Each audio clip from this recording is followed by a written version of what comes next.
নমস্কাৰ বন্ধু বান্ধৱীসকল, মোৰ ইউটিউব চেনেলৰ আন এটা ভিডিঅ'লৈ স্বাগতম জনালোঁ। আজি মই আপোনালোকক জলকীয়া খেতি কৰা সম্পৰ্কে কিছু আলোচনা কৰাৰ কাৰণে আজি এই ভিডিঅ'টো মই আপোনালোকৰ ওচৰত লৈ আহিছোঁ। আচলতে বন্ধুসকল, শীতকালীনৰ খেতি প্ৰায় শেষ অৱস্থালৈ আহিছে। শীতকালীনৰ খেতি প্ৰায় শেষ অৱস্থালৈ আহিছে। এতিয়া লাহে লাহে গ্ৰীষ্মকালত গৰমৰ দিনত যিবিলাক খেতি হয়, কৃষকসকলে সেই গৰমৰ দিনৰ খেতিবিলাক ৰোপণ কৰা আৰম্ভ কৰিব। যিসকলে গৰমৰ দিনৰ খেতিবিলাকৰ কাৰণে আগবাঢ়িব, সেইসকল কৃষকে এতিয়া সেইবিলাক বীজ সিঁচিব, বেদত বীজবিলাক সিঁচিব, তাৰপিছত লাহে লাহে ৰোপণ কৰিব।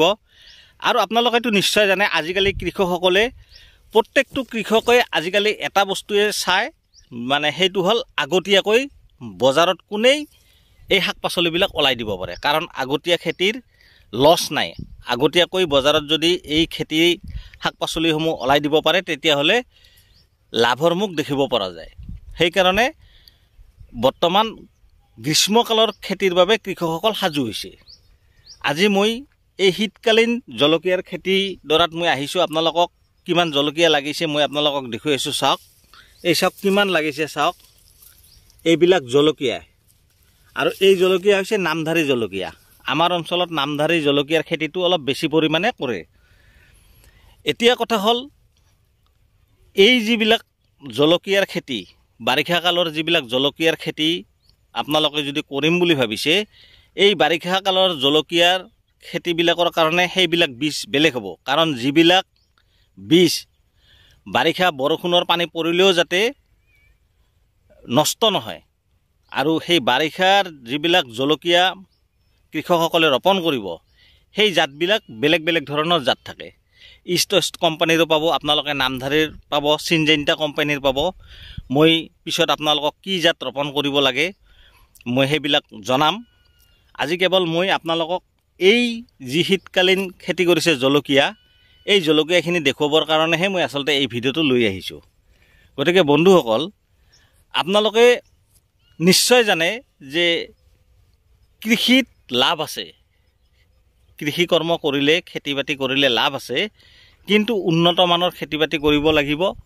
লগতে উপযুক্ত বজাৰখনো পাব লাগিব। আৰু উপযুক্ত বজাৰ পাবলগীয়া হ'লে আপোনালোকে বজাৰত আগতীয়াকৈ শাক পাচলিবিলাক ওলাই দিব লাগিব। আৰু এই যে মই বহি আছোঁ, এইবিলাক মই জলকীয়াৰ খেতিৰ মাজত মই বহি ভিডিঅ'টো বনাই আছোঁ। কিমান জলকীয়া লাগিছে মই আপোনালোকক অলপ দেখুৱাই আছোঁ। চাওক কিমান জলকীয়া লাগিছে, চাওক আপোনালোকে কি সুন্দৰভাৱে জলকীয়াবিলাক লাগিছে। চাওক, মই আপোনালোকক দেখুৱাই আছোঁ। সদায় আপোনালোকে মনত ৰাখিব, উন্নত জাতৰ বীজ যদি আপোনালোকে ৰোপণ কৰিব পাৰে, তেতিয়াহ'লে আপোনালোকৰ খেতি ভাল হ'ব, উৎপাদন বেছি পাব। চাওক জলকীয়া কিমান লাগিছে আপোনালোকক মই দেখুৱাই আছোঁ। এইবিলাক গোটেই জলকীয়া, চাওক কিমান লাগিছে। এইবিলাক হৈছে নামধাৰী কোম্পানীৰ জলকীয়া। গতিকে মই এই খেতিবোৰ আপোনালোকক দেখুৱাবৰ কাৰণে আচলতে এই ভিডিঅ'টো মই লৈ আহিছোঁ।